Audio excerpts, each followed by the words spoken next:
start talking about program design and developing that aspect of the longer sessions, so the macro cycle, if we want to call it that, eventually you're going to have to boil it down to a workout. Can you give me a description of how you take an athlete through a warm-up for competition or even a training session for weightlifting, the skill development scenario? What I'd like to do with an athlete initially is have them go through a general warm-up so that their body temperature actually goes up.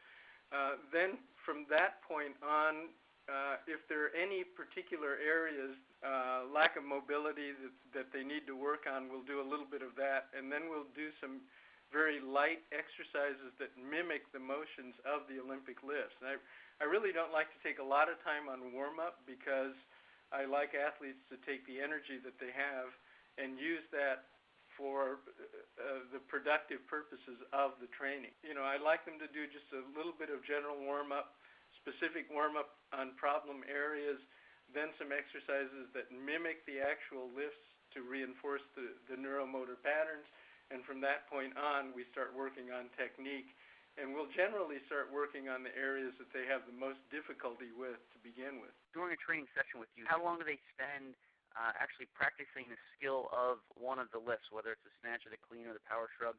I mean, do they spend time at lighter weights, or do you go right into heavy weight? Is your expectation of repetition always explosive? Yeah, especially early in the workout, we're going to be doing a lot of movements that are explosive. Now, the amount of time that an athlete can actually work on technique and successfully assimilate that and do it with the proper timing and explosiveness is really not very long. It's probably about a half hour.